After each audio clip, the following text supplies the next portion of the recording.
샬롬.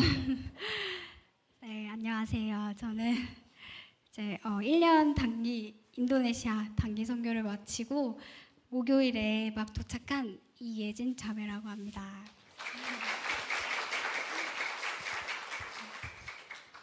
저를 처음 보시는 분도 많으실 텐데요. 지금부터 제가 1년간의 선교 이야기를 천천히 나눠보려고 합니다. 네, 저는 중학교 때부터 의료 선교사가 되어서 이제 아프리카의 아픈 사람들을 돌보고 싶다는 꿈을 가지고 간호사가 되었습니다. 그렇게 부푼 꿈을 품고 이제 여기 앞에 있는 아주대 병원에 입사해서 이제 저는 꿈을 향해 잘 달려가는 줄 알았는데 시간이 점차 흐르면서 선교의 꿈은 멀어지고 현실에 안주해서 선교는 나중에 못 가도 어쩔 수 없지라는 생각으로 합리화하였습니다. 또한 의료 선교에만 집중하다 보니 이제 현실과 준비되지 않는 여건을 핑계로 선교는 제 삶에서 점점 멀어지는 듯 했습니다. 그러나 어떠한 큰 계기를 통해 제가 의료 선교에 초점을 맞추는 것이 아니라 한 영혼을 구원하는 선교에 초점을 맞춰야겠다는 마음으로 바뀌었고 선교를 놓고 기도했던 기도 제목들이 다 이루어져 이제 확신을 얻고 CCC를 통한 1년 단기 선교를 결심하게 되었습니다. 처음에는 병원에서도 가족들도 모두가 다 반대했습니다. 저도 내가 단기 선교사로 살아갈 자격이 되나 또 힘들게 적응하고 버텼던 이제 3년차 간호사를 그만두고 가는 것이 맞나 하는 마음에 용기를 내기란 쉽지 않았습니다. 간호사로 미래를 잘 준비하고 있는 동기들, 또 결혼 준비하고 있는 친구들을 보면서 조급함이나 비교의식이 생기기도 했습니다. 이제 비행기를 타고 인도네시아 땅으로 가는 그 시간 동안 여러 복합적인 생각에 잠을 못 이뤘던 것이 기억납니다. 그렇게 싱숭생숭한 마음으로 도착한 인도네시아에서 생활하는 것은 결코 쉽지 않았습니다. 약속 시간에는 30분에서 1시간 정도 늦는 문화, 낙후된 화장실, 위생 개념이 없는 사람들의 생활 습관, 단수에 시도 때도 없이 전기가 나가고 잦은 여진에 온갖 벌레와 해충들, 그리고 저를 매일 깜짝 놀라게 하는 이제 손바닥만한 바퀴벌레와 룸메이트였던 개미 도마뱀까지 참 적응하기가 어려웠습니다. 하지만 가장 어려웠던 것은 나의 연약함을 잘 알고 있는 사탄의 공격이었습니다. 선교하기에 부족한 나의 연약함이나 과거의 기억이 자꾸만 떠올라서 선교를 할 자격이 없다고 서로 혼자 자책했고 SNS에서 보이는 사람들의 모습과 저를 비교하며 무기력증에 걸려 하루 종일 집에서 우울하게 지내던 날도 있었습니다. 원래 안 울었는데 왜 여기 서니까 눈물이 나오네요.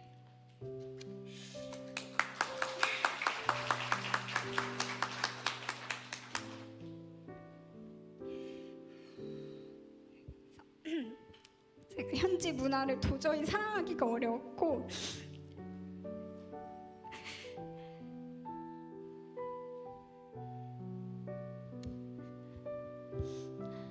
선교사님과의 갈등의 마음이 무너졌습니다.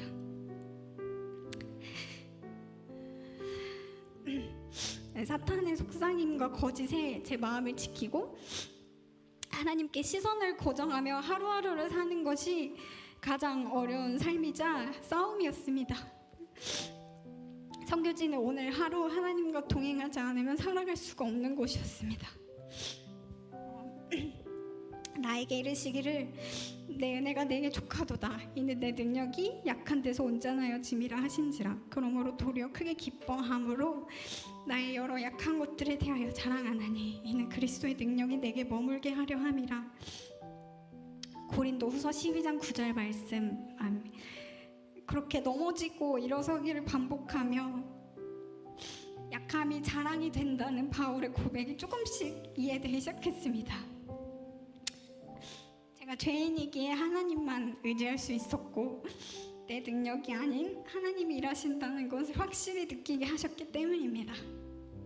그러므로 우리는 긍휼하심을 받고 때를 따라 돕는 은혜를 얻기 위하여 은혜의 보좌 앞에 담대히 나아갈 것이니라. 이 말씀을 붙잡고 나의 밑바닥인 모습까지도 다 하나님께 다 드릴 때 연약한 저의 손을 잡고 일으키시는 하나님의 은혜를 체험하는 시간이 되었습니다. 자책과 후회, 열등감과 부담감에서 빠져나와 하나님께서 지금 하시는 일에 온전히 집중하여 보라는 깨달음을 얻고 저는 앞으로 전진할 수 있었습니다. 인도네시아는 이슬람이 87%가 되는 나라입니다. 어려서부터 이슬람식 교육과 문화를 배우고 자라기에 이슬람은 그들의 삶 자체입니다. 여성은 평생 이슬람의 5가지 의무를 지키고 선행을 베풀며 살아도 그들이 말하는 72명의 처녀가 있는 천국에 들어가는 것은 죽고 난 후에 알라의 결정에 의한다고 믿기에 구원의 확신이 없이 살아갑니다. 복장, 음식, 생활습관, 결혼 모든 것을 이슬람의 의무대로 살아가야 합니다. 하루에 5번 시끄럽게 울리는 무슬림 기도 소리 아잔을 들으며 또 그들의 맹목적이고 복종적인 종교 생활을 보며 저는 구원의 확신을 얻고 자유함 가운데 진짜 진리이신 예수님을 아는 것이 너무나 큰 은혜임을 깨달았습니다. 동시에 편하고 당연하게 주어지는 것인 줄 알았던 신앙생활이 그리고 뜨겁지도 차지도 않았던 저의 신앙이 너무나 부끄러웠습니다. 줄인 자에게 내 심정이 통하며 괴로워한 자의 심정을 만족하게 하면 내 빛이 흑암 중에서 떠올라 내 어둠이 낮과 같이 될 것이며 여호와가 너를 항상 인도하여 메마른 곳에서도 내 영혼을 만족하게 하며 내 뼈를 견고하게 하리니 너는 물된 동산 같겠고 물이 끊어지지 아니하는 샘 같을 것이라. 이사야 58장 10절에서 12절 말씀. 아멘. 저는 이 말씀을 읽으며 메마르고 황폐된 곳 하면 떠오르는 곳이 제가 살던 인도네시아였습니다. 모든 시설과 교육, 문화에 깊게 스며든 이슬람, 또 자기 중심적이고 우리만 잘 믿으면 된다는 생각을 가진 크리스천들, 다양한 우상 숭배와 미신적 사고를 가진 인도네시아 사람들을 볼 때면 황폐한 땅이 떠오릅니다. 하지만 영향력 있는 예수님의 제자는 아무리 메마르고 황폐한 곳에 놓일지라도 그를 통해 파괴된 곳이 세워지고 물된 동산이 되어 생명을 낳습니다. 제가 그러한 사람이 되길 간절히 기도하는 마음으로 죄송해요. 1년 동안 저는 현재 친구들과 진짜 친구가 되려고 노력했습니다. 예수의 심장을 품고 친구가 되면 자연스럽게 예수님의 향기가 그들에게 풍겨지고 복음도 흘러갈 것이라고 믿었습니다. 못하는 요리 실력으로 밥을 해서 같이 먹고 찬양도 함께 부르고 카페에서 함께 공부도 하고 산책도 하고 정말 많은 일상을 함께 했습니다. 순수하고 친절한 인도네시아 친구들은 언어와 문화도 다른 저를 진짜 친구로 받아주었습니다. 저희는 그렇게 신앙의 고민도 나누고 순모임도 하며 함께 성장했습니다.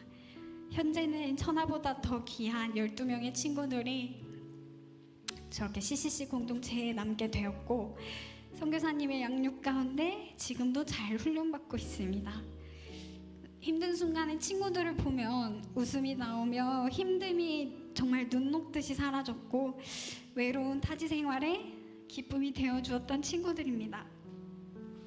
각자 있는 곳에서 잘 훈련받고 건강히 있다가 다시 만날 날을 기약하며 뜨거운 눈물을 흘렸던 친구들을 기억하고 저는 계속 기도하려고 합니다. 저는 신앙이 좋아서 선교를 간 것도 아니고 선교에 능력이 있어서 간 것도 아닙니다. 하나님은 그저 아무것도 아닌 저를 하나님의 일에 동참시키고 보게 하시려고 또한 저를 성장시키시려고 이곳에 보내셨습니다. 사랑을 주려고 왔는데 현지 친구들 또 이곳에 계신 선교사님들께 큰 사랑을 받았습니다. 선교는 내가 하는 것이 아니라 하나님이 하시는 일에 그저 그분의 발끝을 보며 따라가는 것 또한 이곳에서 숨을 쉬며 일상을 살아내는 것이었습니다. 평생 잊을 수 없는 1년간의 추억을 선물해 주시고 젊음의 때에 하나님의 시선이 있는 이 땅에 살게 하신 하나님의 은혜를 찬양합니다. 그리고 이 자리를 빌어 정말 감사의 말씀을 드리고 싶습니다. 먼 곳에 있는 저를 기억하고 기도해 주셔서 영적으로 버틸 수 있었고 우리의 기도로 하나님이 일하신다는 것을 깨달았습니다. 저는 비록 1년이지만 다양한 선교지에서 오랜 기간 사역하시는 선교사님들이 참 많이 계십니다. 동역자와 교회의 기도가 선교사가 나아갈 수 있는 힘이 되고 사역지의 열매를 맺게 한다는 것을 직접 보고 느꼈습니다. 선교하는 경원교회에 속한 성도로서 또 보내는 선교사로서 선교사님과 사역을 위해 함께 책임감을 가지고 내일처럼 기도하는 우리 모두가 되었으면 좋겠습니다. 긴 이야기 들어주셔서 감사합니다. 드리마카시.